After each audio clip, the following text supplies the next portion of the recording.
Hey everybody, this is the Aggressively Medium podcast with Lee and Josh. Hey. 114. 114. This is such a sad episode. Yep.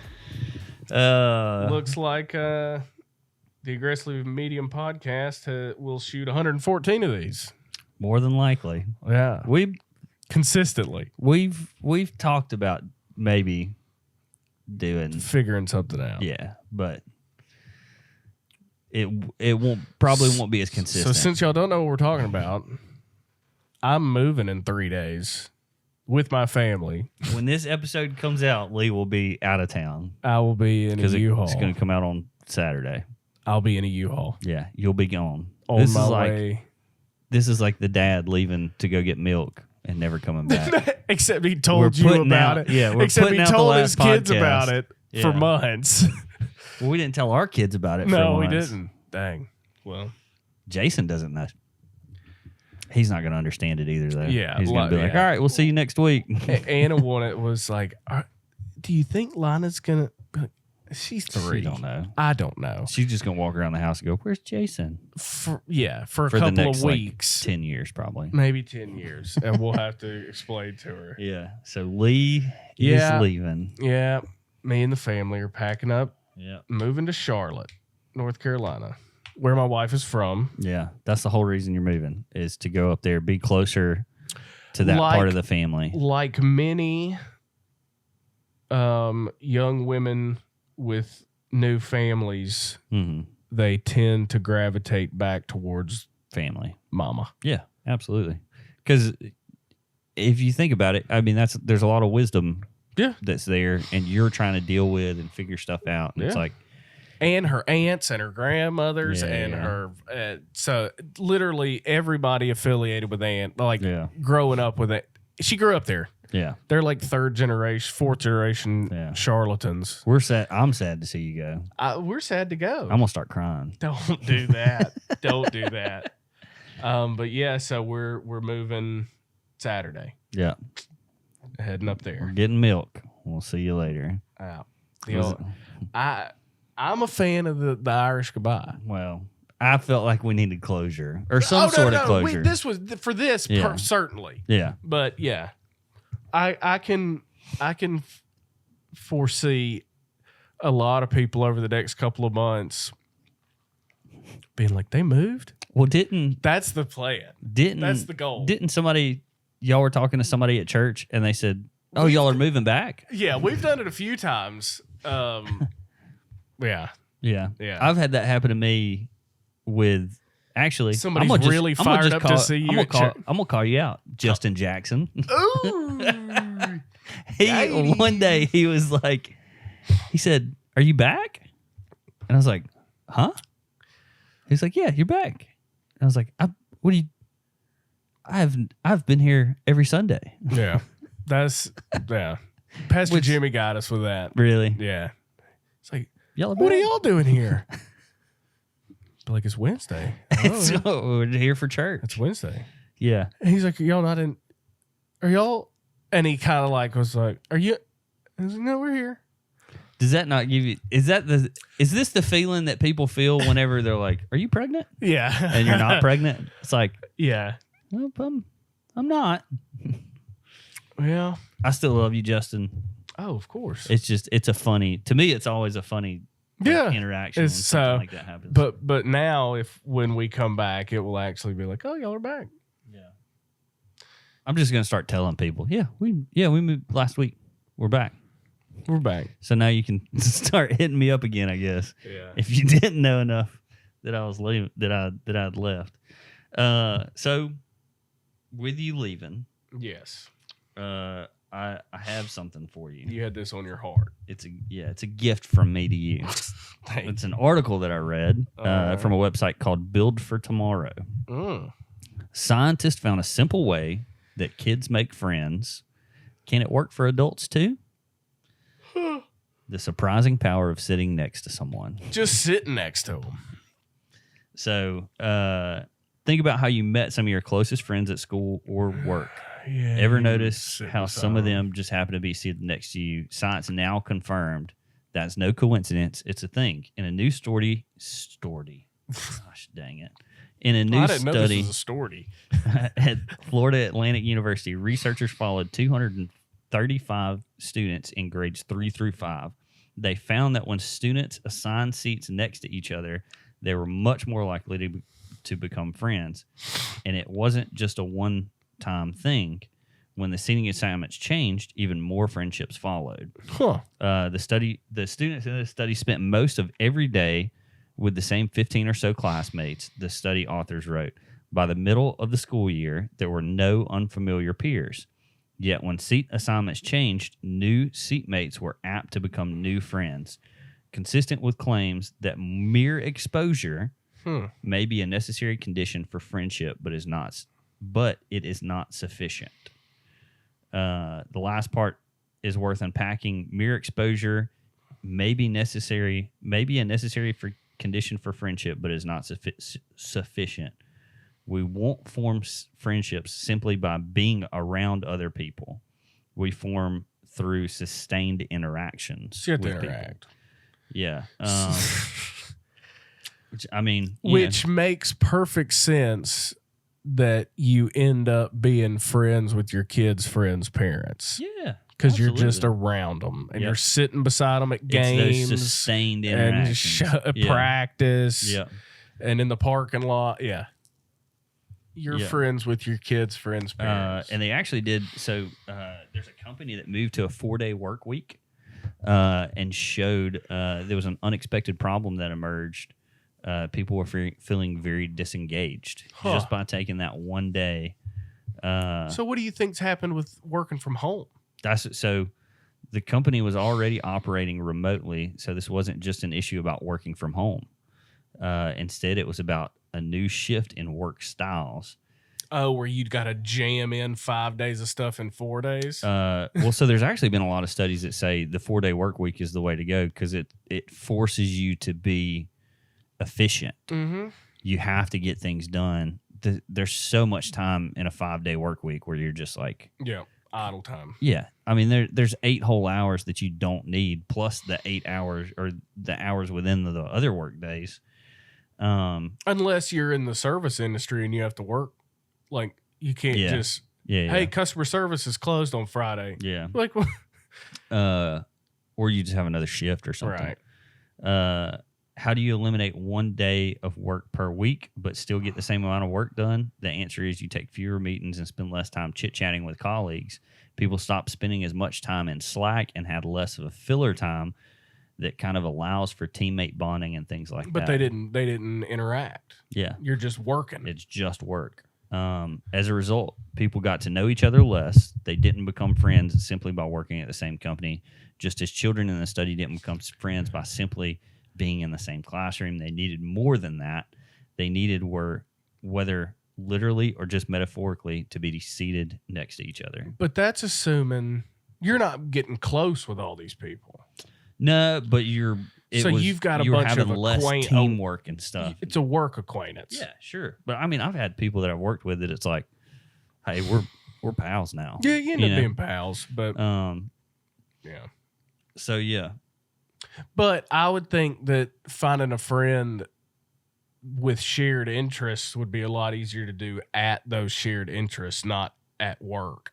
And just because we work for the same company doesn't mean we have shared interests. Yeah. I mean, I've had some pretty, like, what I thought were meaningful friendships, but then you leave that environment and it's like, I don't know. Well, that's because the connection was work. It wasn't.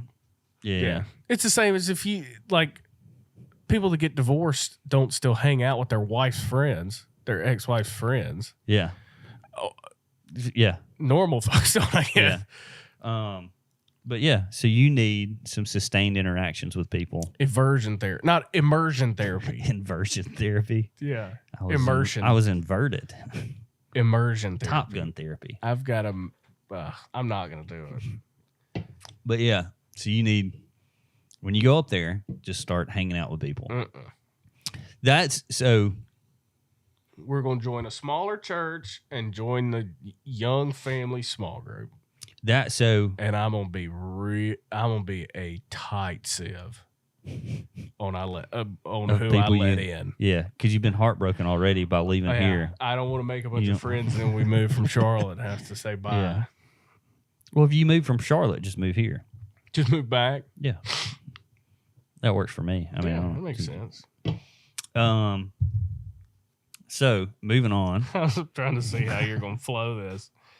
Speaking of friendships, I saw a video this week of two friends in a car in Mexico, and all of a sudden they're being chased by somebody on foot or on in a motorbike. Car?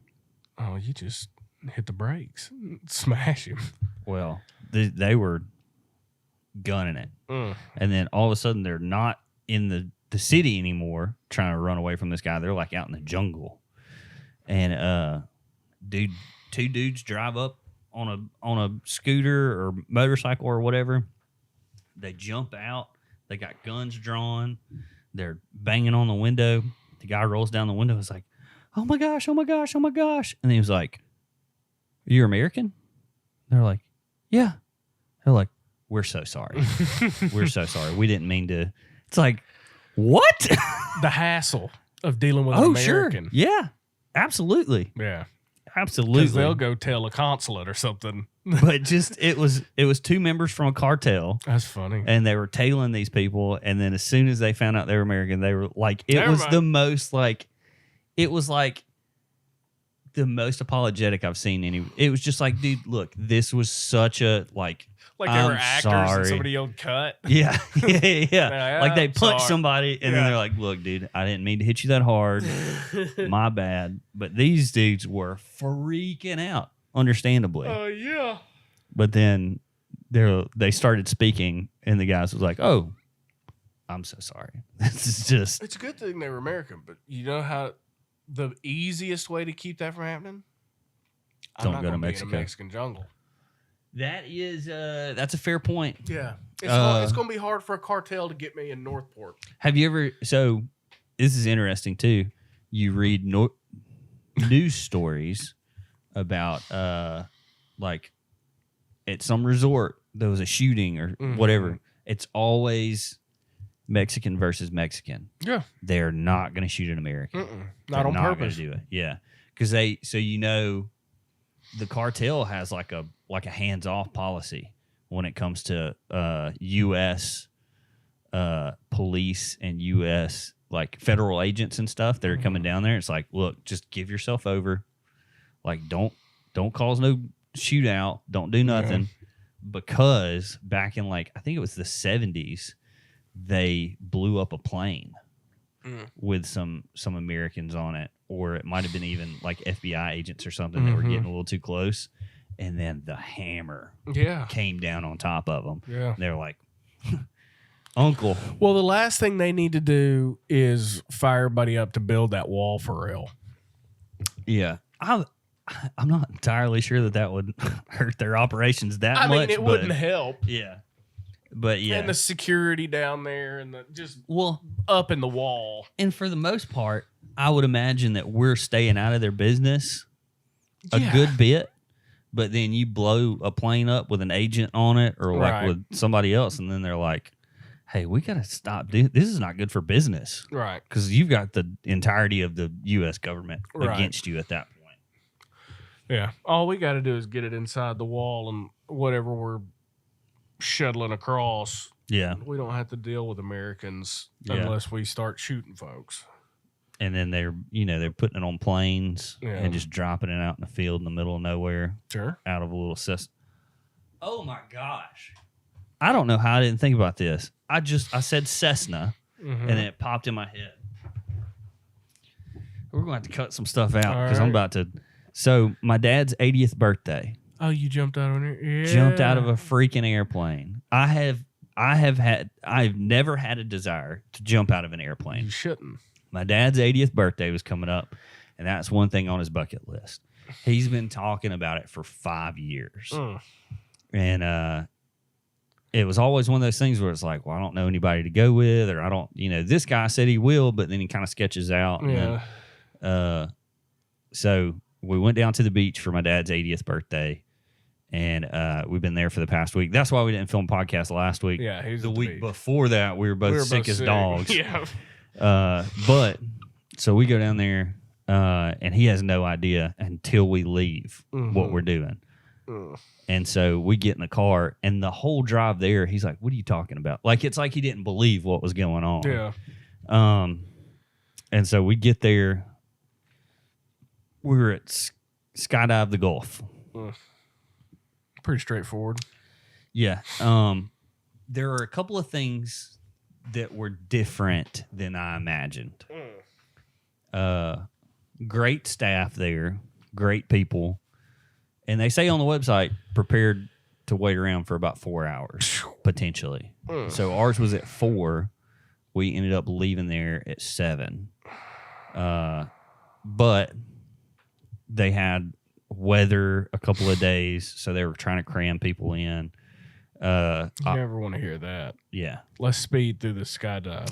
Well, they were very efficient. They were good at what they did. When I imagined I'm getting on a plane to skydive, it's like there's room in the back. We're all sitting down in like seats, and then they clip you in, and then they jump, and then you jump.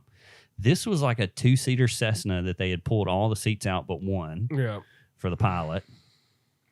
The pilot has a parachute on as well, which kind of sketched me out. Well, it was a little sketchy.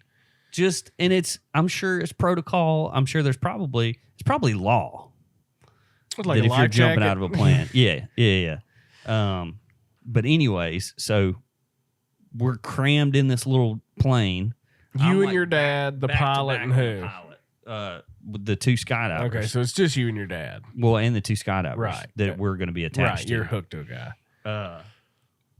But so we go up. It's kind of a cool. You take off in Alberta, which is on the other side of the bay from Gulf Shores and Orange Beach. You go up and you climb to about 5,000 feet over the condos and stuff that are there. Yeah. And you can actually choose to land on the beach, but it's about double. Yeah. I'm not paying for that. No. So you turn back around, and then you're gaining altitude you're going to 10,000 feet. The difference between 5,000 and 7,000 feet looking down at the condos is a lot.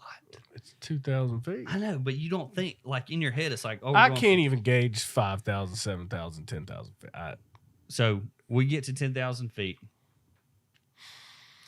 I have never wanted to skydive, but Dad doesn't want to go along. Can't make him go along. No. This is a bonding experience. How many more times do I have to skydive with him? Yep. So, because at some point there's probably like an age limit or a health limit or something. Yeah. I was fine until they opened the door. Well, yeah. And then all of a sudden I was like, this is it. Like, I guess my body at some point was like, maybe they'll get to a certain point and they'll be like, hey, we ain't got to do this.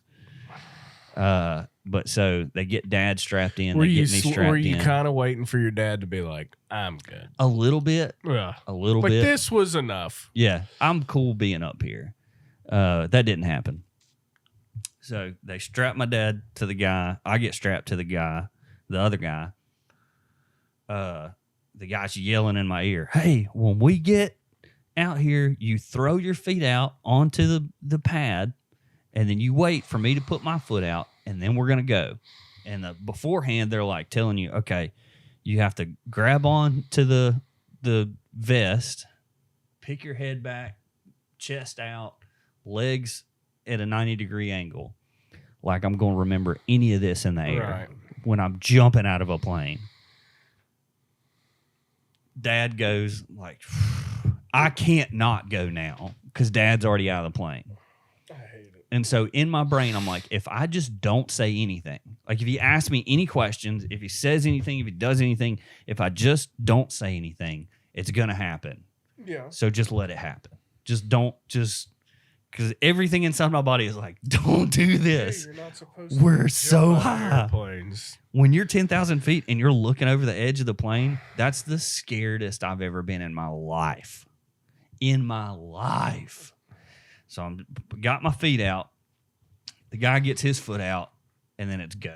There's no like what countdown? There's no countdown. It's just go. And they say that you don't get that feeling in your stomach. I got it for about 5 to 6 seconds. Ugh. And when I got that feeling and everybody says you don't get that feeling, it made it that much worse. Where it was like, something's wrong.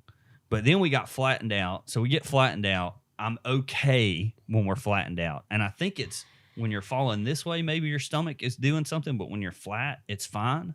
Because as soon as we got flat, I was fine. But then my arms were going like this, and I'm moving around. Ugh. And then the guy's like tapping you on the shoulder. It's like, oh, yeah, I got to remember to be a professional skydiver right now and arch my back and all this other stuff. So we finally get in like the flying formation or whatever. And then you're just staring at the ground. Yeah. Coming fast. It's faster than you think. I bet. It's so fast. From 10,000, they open the parachute at 2,000 feet. Which is still, that's not that high off the ground when you think about it. When you're falling. I'm trying to think. It's less than 10 football fields. Huh? It's less than 10 football fields. That just made it so much worse for me just now. Stacked on top of each other. When you're opening the parachute at that level. Yeah. And you're falling. Dude, it's so cool.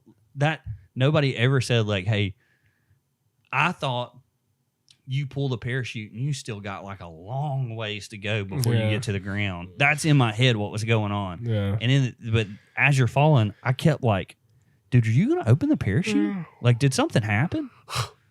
And so he finally deploys the parachute after I'm thinking I'm about to die.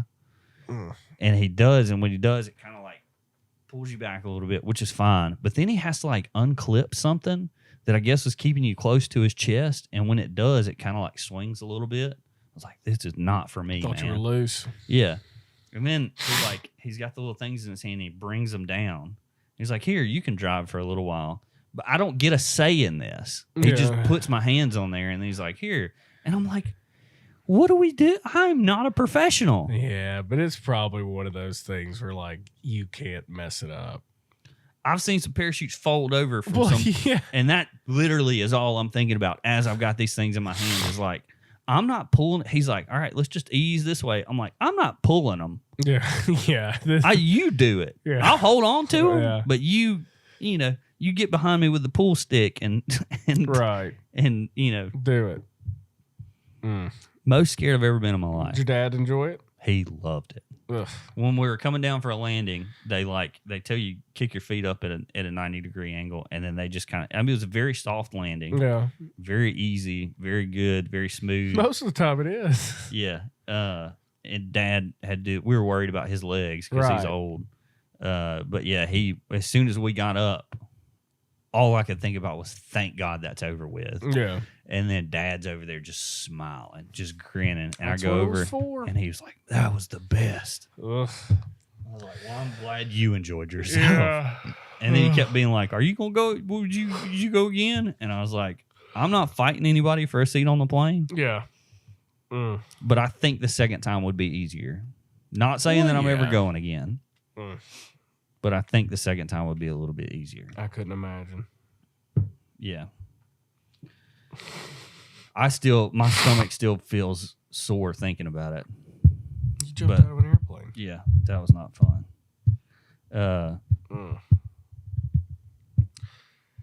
Allergies.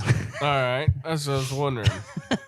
I got a lot of those. Yeah. So I stumbled across this video the other day where it was a guy talking about he lived in Switzerland for a little while and then lived in China for a little while, and he was having no issues with his allergies. And he was essentially trying to figure out what was going on or like telling people what was going on. And there was I think it was the USDA put out, oh my gosh, I'm trying to find the stinking thing. The USDA put out a thing in the 40s or 50s or maybe 60s. Gosh, I'm just I'm botching this. But essentially, to combat seeds being on the ground everywhere, apparently it was a really big issue that there were all these seeds on the ground, and to make it easier and not have to pick all those seeds up, the USDA said we will only. The bulletin says we're only going to put out male trees. Okay. And so they've been growing male trees everywhere since then.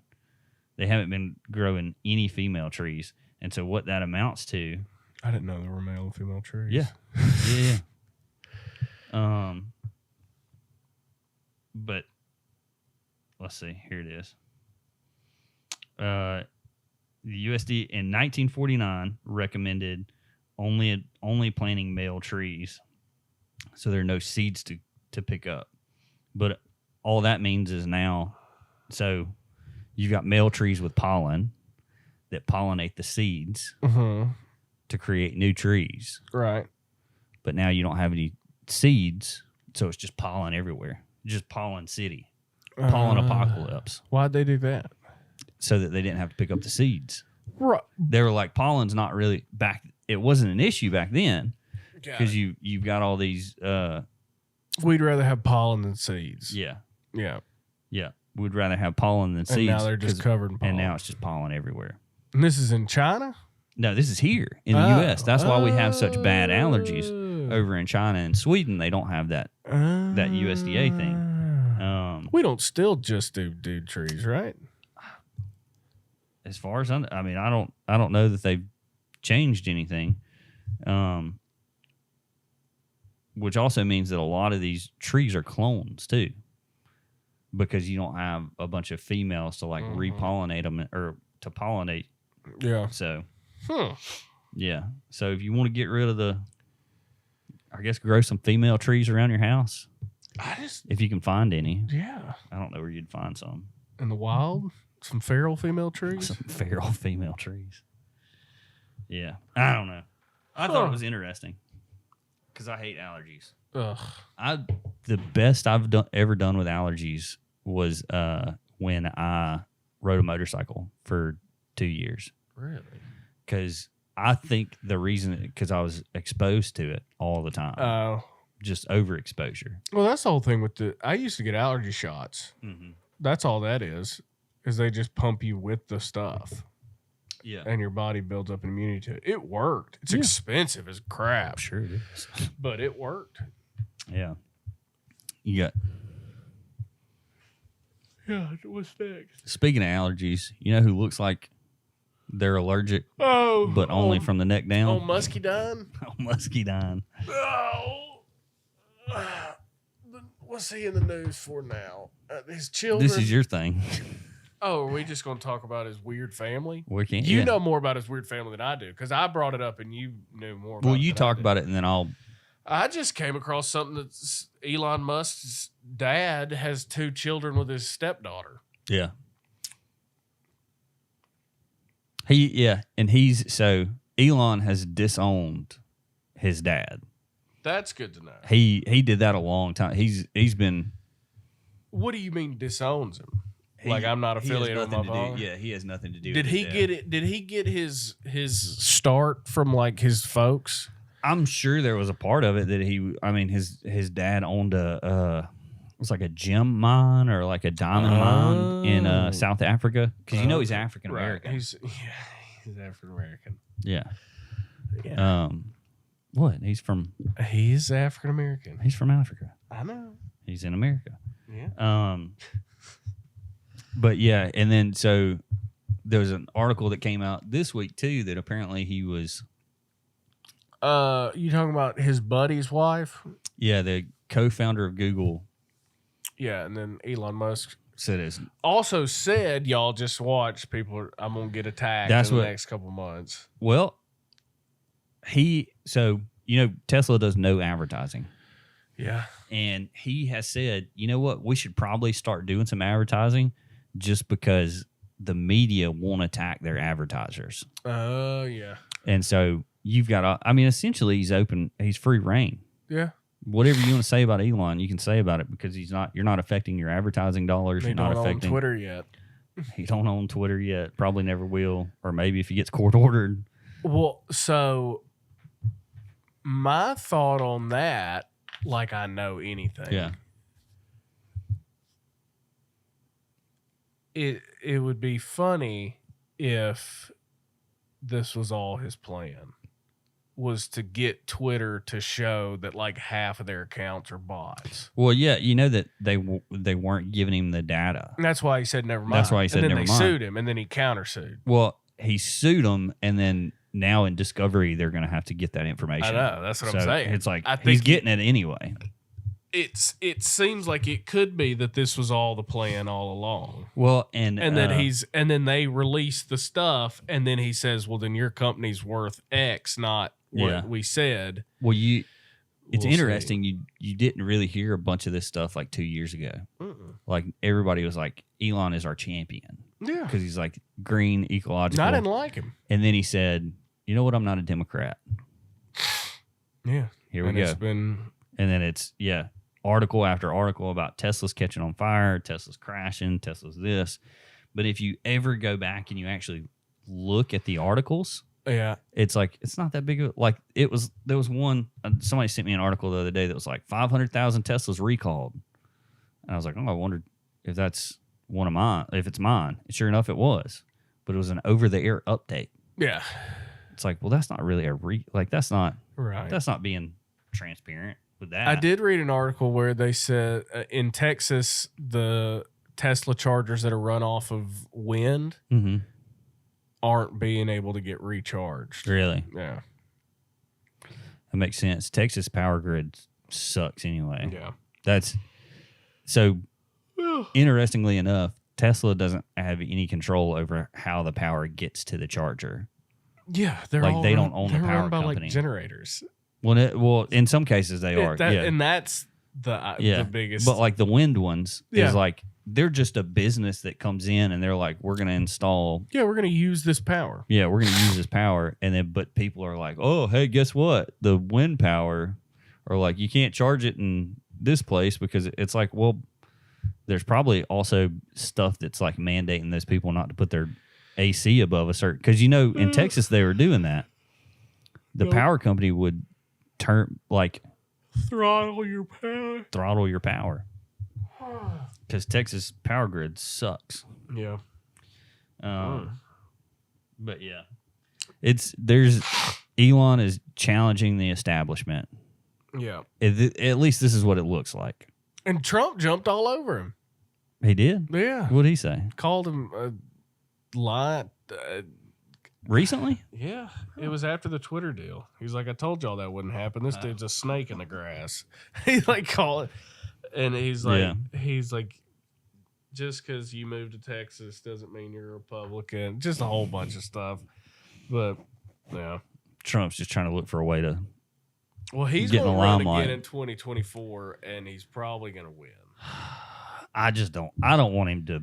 I'm voting for if he runs. Well, it doesn't matter who runs on the ticket, but if they put Trump up there again, then you're going to have a lot of these people that were like, I just want Biden out of here now, like Democrats. Yeah, they were like, I'm going to vote Republican. You put Trump in there, they're not going to vote for Trump. I can see that. Mike Pence looks like he might be trying to make a run. I don't want him either. I don't want nothing to We do need with somebody just out of left field. We need Ron.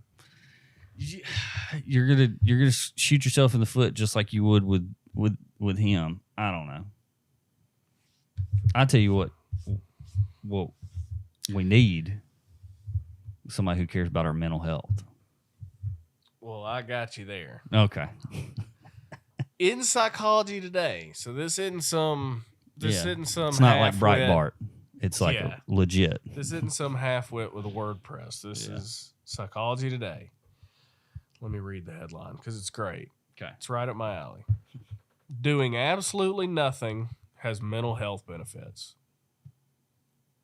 The counterintuitive process is rejuvenating. All right. you need to consider having moments of doing absolutely nothing throughout the day. So don't just sit around. That's not what I was talking about. But Don't sit on your phone. yeah, this is like eyes closed, no noise. Yeah. This is really why we're done with the podcast. Because I can't talk. Can't talk into a mic. I'm not gonna lie. I didn't read this first. Mm-hmm. So having down moments. down to earth ways to address anxiety. Addressing your anxiety will help you attempt the practice of doing nothing. We all know what anxiety is. Man. Reminders. Here are some tactics you can use to decrease distress when you take on the counterintuitive task of doing nothing. So apparently, I'm good at this. I can do this All day. Yeah. I cannot. Like, you remember it's a small scene in Parks and Rec. Did you ever watch Parks and Rec? Oh, yeah. Do you remember the real health conscious, good looking dude? Yeah. That guy, and then Ron, and they go to yoga, and Ron just sits there silently the whole time. And at the end, what's the guy's name? The good looking guy's name? I know it's not Tom. No. Ben, that's the other guy. Anyway. Yeah. He always called people by their first and last name. Yes, yes. He's like, so how did you enjoy yoga? And he's like, I don't know. I just sat there the whole time. And he's like, what were you thinking about? He's like, nothing. He's like, it takes years for people to get to that level of peace or whatever. Yeah, self-understanding. Yeah. Well, we've talked about that before, where it's like, if I'm just driving and I'm not doing anything, and my wife's like, "Are you okay?" It's like, yeah, my brain is just off right now. Or you're driving and you come to and you're almost home. Yeah, you're like, I don't remember any of those red lights. Yeah. Your brain just it's on autopilot for a little while. So apparently, it's hard to get to this state for a lot of people. They must not have wives and children.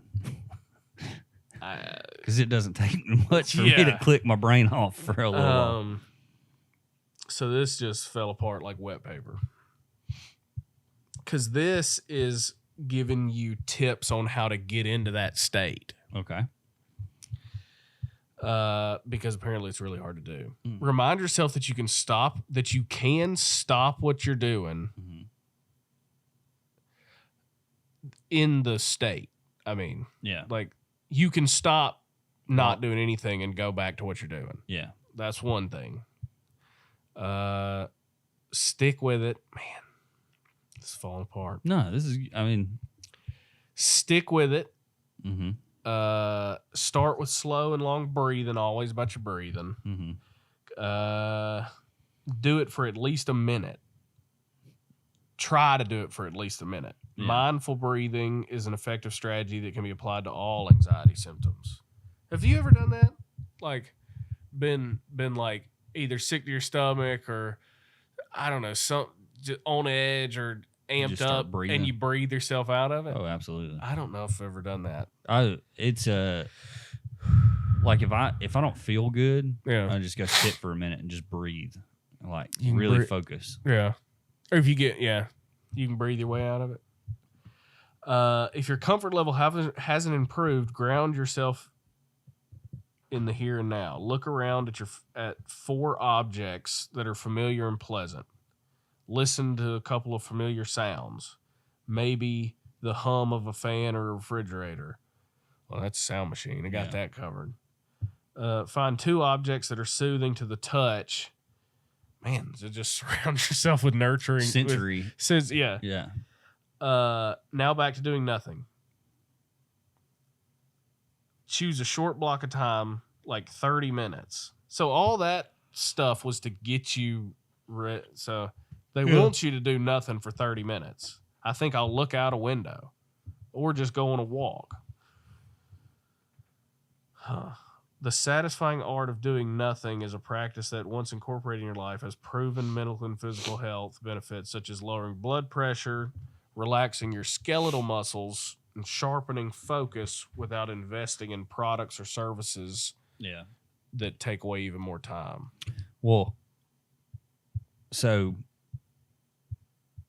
the doing nothing thing, like that's an easy, like it's saying, like you don't have to buy a product to do this. Yeah. They've found there's a form of therapy for like anxiety and all that other stuff. That like they've been prescribing pills and all this other stuff. Well, I was reading a book where they're talking about this stuff, and it's like the best therapy that they've ever found was this. It's called CBT. It's cognitive behavior therapy. Yeah. Is it the book I told you to read? Which one? The treating mental illness without medicine. But that's it's cognitive behavior therapy is a big deal. I did it without knowing what it was about 7 years ago because I used to have horrible anxiety. Really? Yeah, and then I just got into the about what? Heavier stuff than this podcast is than the finale is episode. Here for. Yeah. But yeah, that the CBT where it's just, and essentially it's just telling yourself the truth.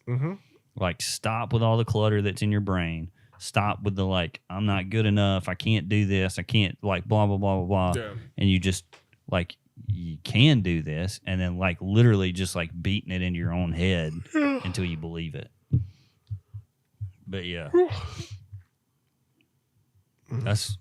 So doing nothing has good side effects. Yeah. It's hard for me to not do anything. I feel like I got to be doing stuff, but those moments that I do get to like just sit, that's all I want to do. Yeah, it's beneficial. Just sit. I'll go outside and just sit and look. It's hot out there. Yeah. Well, I got a fan on. So speaking about mental health. Oh yeah. What gives me some mental health? Yeah. Is having a home defense plan. And I was talking with somebody who's a pretty much an expert on this stuff the other day. And I was like, hey, I'm thinking about getting an AR pistol for home defense.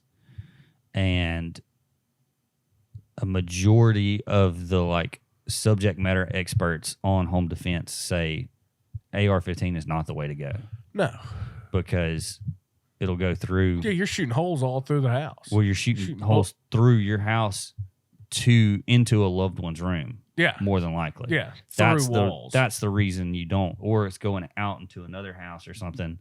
9mm is the best because it packs the most amount of punch without, they said it'll blowing holes and everything. Yeah, it won't go past 2 things of drywall. Yeah. Like if it's going to hit somebody.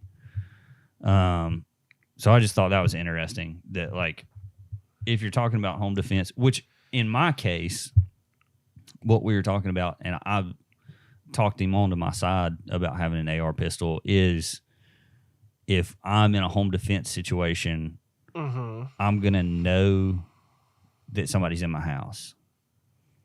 And all of our bedrooms are on the top floor.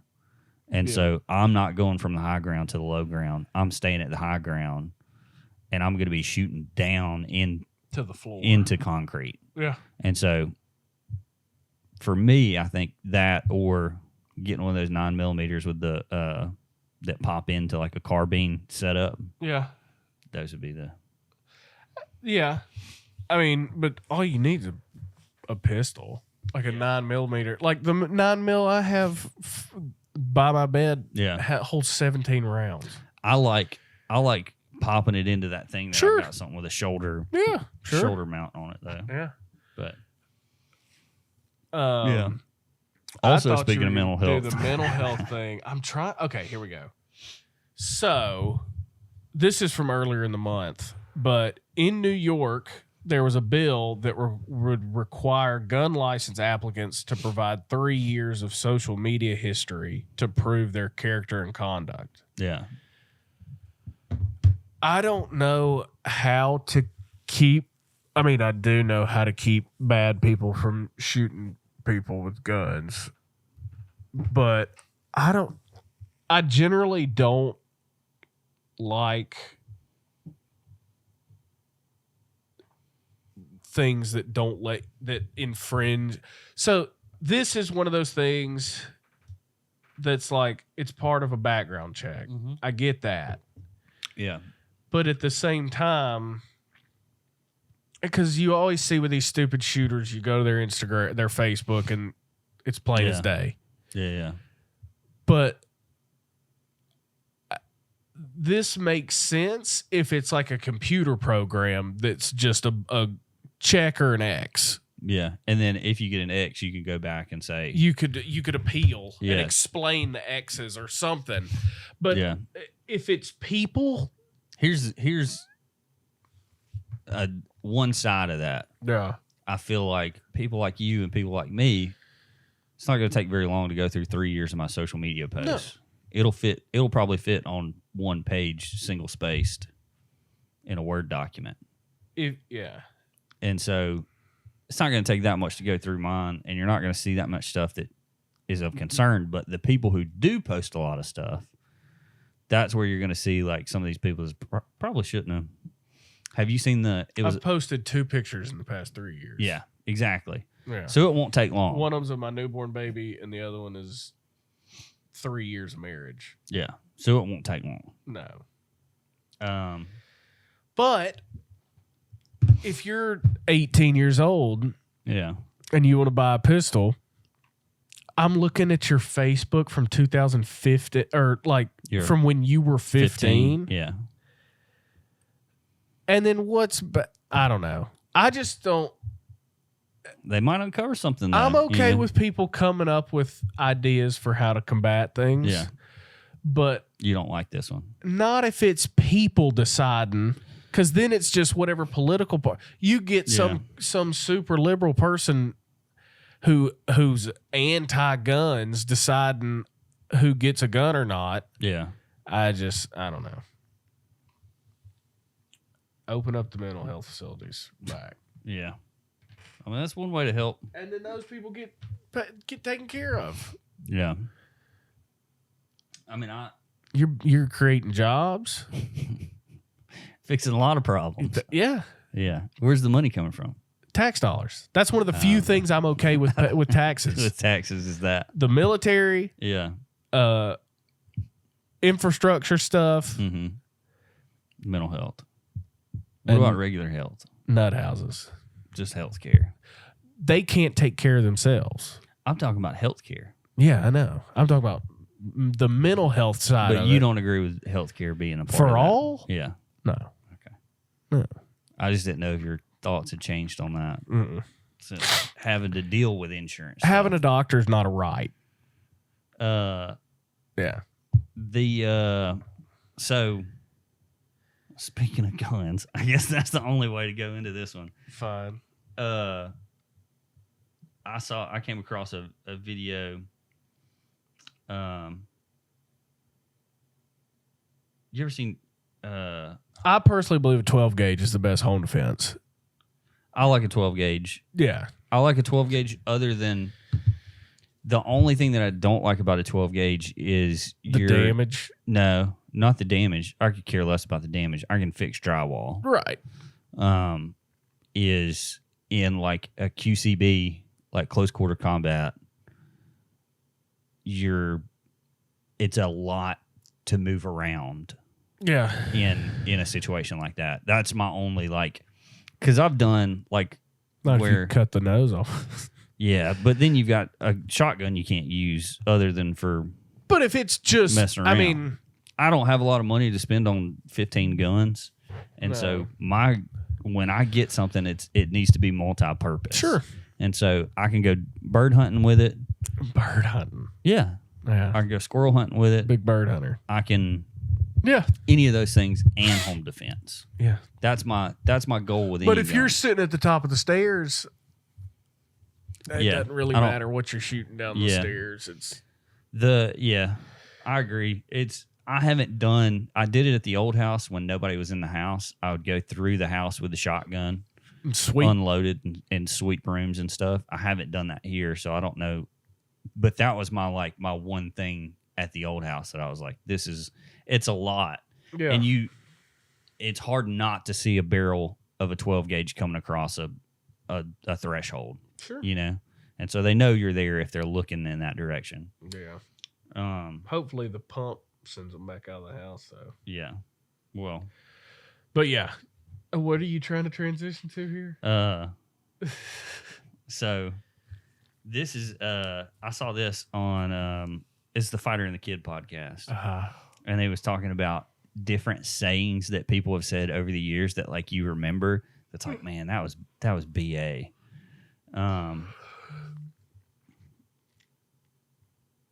Like one of them was this guy wanting to box Brendan Schaub, and he was like, "I'll box you with one hand."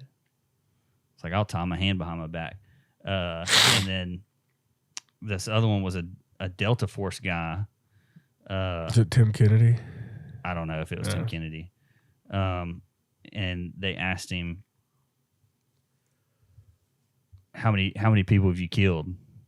And he goes, "Never stop to look, brother." Yeah, that's Tim Kennedy. That's funny. Never stop to look. Yeah, it's like a movie line. Yeah.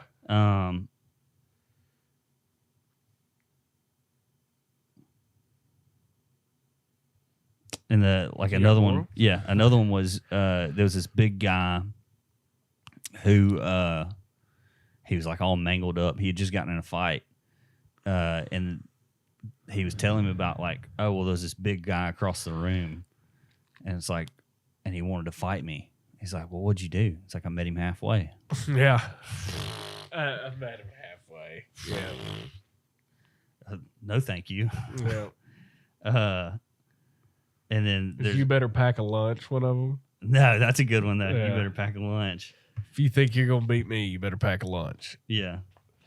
Yeah.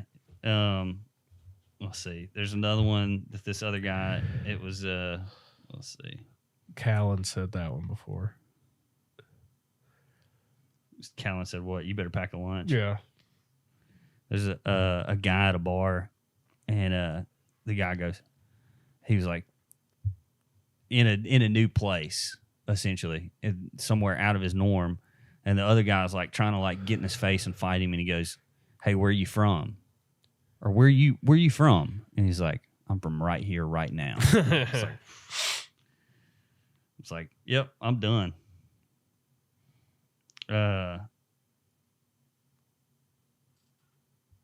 But yeah, those were just some cool man sayings. Make you sit up. Yeah. Yeah. Have you ever seen a chicken strip? A chicken strip? Yeah, I've never seen one with clothes on. I heard one that's kind of like a transition of both of these. Okay. Said,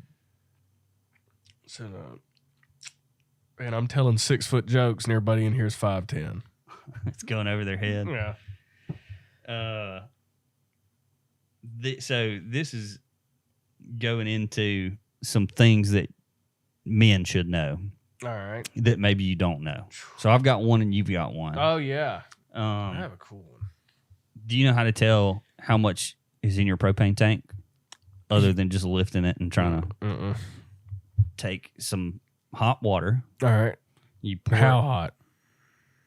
Moderate temperature. I mean, right. like hot shower? Shower water? Shower water. All right. Maybe a little hotter. I don't want to be pouring stuff on a propane tank unless I know what I'm doing.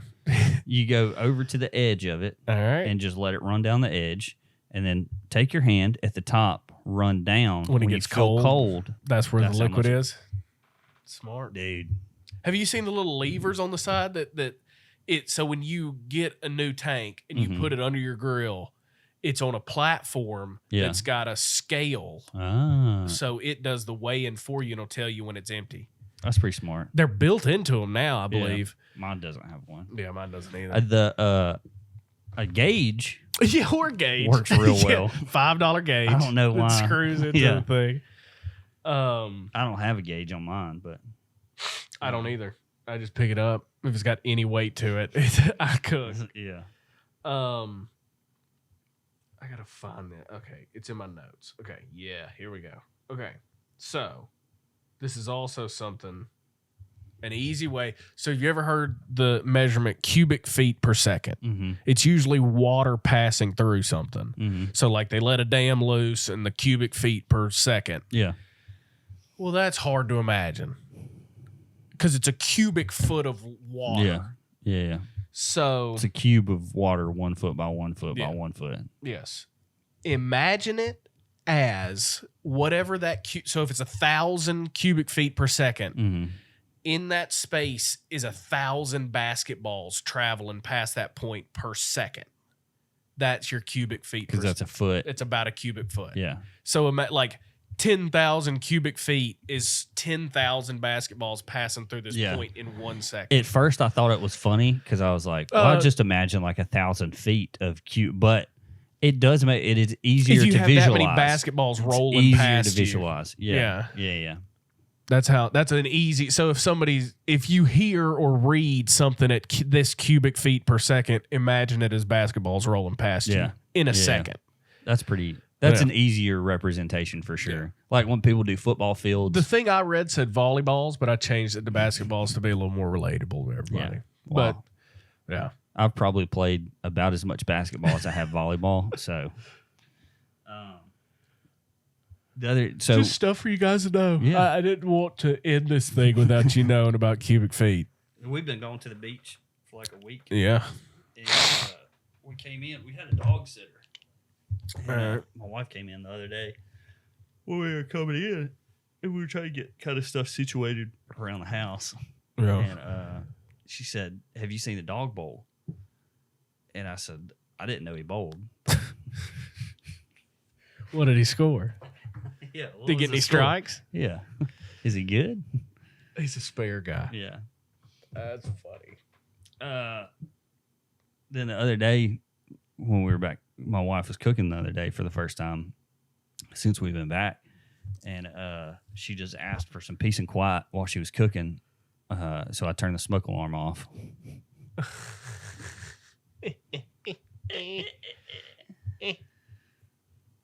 Don't you have one? A dad joke? Yeah. Uh-uh. I thought you said I got one. No. I mean, I could probably find one. Oh, no. I don't. That's fine. I had the 6'5'10" thing. Oh, yeah. But that's all I had on the joke side. I've been too sad to joke. Yeah. Well, I had like sweaters and like coats and stuff. Sure. I got a ton of them. This whole closet's pretty much filled with them. I had one the other day. It was a sweater. It was like. If y'all don't know, there's a closet behind us. Yeah. Yeah. On the other side of this fake wall. Yeah. I got a sweater the other day. It was doing a lot of like static electricity. Like it was building up a lot of static electricity. And so. If I didn't know this was joke section, I'd be following your story. Yeah. So I took it back, and the guy returned it and gave me another one free of charge. Free of charge. Yeah. Good. Because it was charged. Electrical charge. Oh. You know one thing I got to know? What? Or how are we doing on time? We're fine. We're fine. Okay. I don't care. We're at an hour. We're at an hour right now. All right. But this can go on for a little while. Yeah. Oh, this was my question. Mm-hmm. Do you think you're going to be able to finish out the Aggressively Medium podcast undefeated in this stupid movie score game? Hey, also, if anybody in Tuscaloosa needs podcasting equipment, yeah, or wants to start a podcast, there's plenty of those. Yeah, there are. You're gonna have to do some legwork though. Yeah, because I'm not editing 114 more of these by myself. Mm-mm. So you're gonna have to learn how to edit videos and audio. Are you ready? Yeah. So we're back with round 3 Yep. of the movie score game. At least round. No, this is round 4. Is this round 4? You beat me. You beat me and Matt. You beat me. Here we are. Number 4. So we're going best 3 out of 4. Yeah. Well, you've already got that then. If you don't know, if this is your first time listening to the podcast in a while, and will be your last time, probably, is we do a game on here where it's Rotten Tomatoes critics' scores, the closest one to get to 150 on 3 movies wins. Yep. And then, do you want me to look them up and then you say that? We have to look up each other's. Oh, okay. Yeah. Are we keeping up with our own scores then? Yeah. Okay. My first movie is Sing 2. So do you have a? Let me ask. Do you have a Strategy? a strategy? I'm going to try and get 350s. Okay. So Sing 2. That will give you 71. 71. F. So you Crap. You got a 71. There. That's close to 50 though. I'm halfway there already though. That's close to 50, man. So I'm gonna go the movie that I watched the other night, which was Black Phone, the movie I watched last night with Ethan Hawke. All right. It got an 83. So Black Phone, 83. My second movie Second movie. is going to be Freddy versus Jason. Freddy versus Jason, which got a 41. So I'm at 132. No, I'm at 112. You're at 112. Ooh. Okay. Ooh. So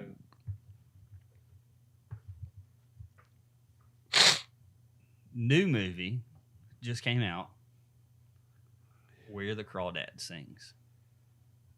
It's like a movie that all the women folk are watching right now. 34. 34. We're pretty close. So my movie is Where the Crawdads Sing. 34. So, score update. I've got 83 plus 34. I'm at 117. I'm at 112. We're neck and neck right now. Neck and neck.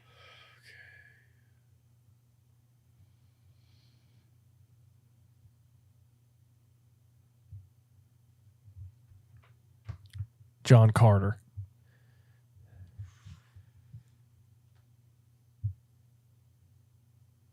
$52.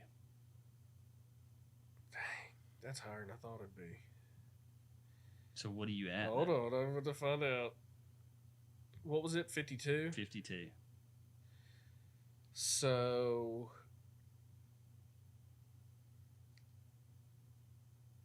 $93, $94, $160. 160. Yep. Wait, sorry. 163. I'm just going to get my calculator out. 71 plus 41 plus 52. 164. So 164 is Yeah. what you currently have. Yep.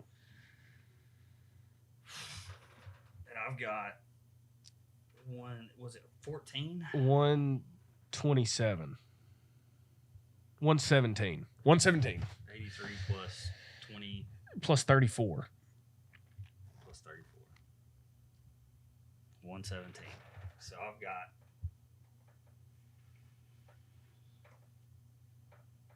Got like 37 points. 47 points or something. Saw 3.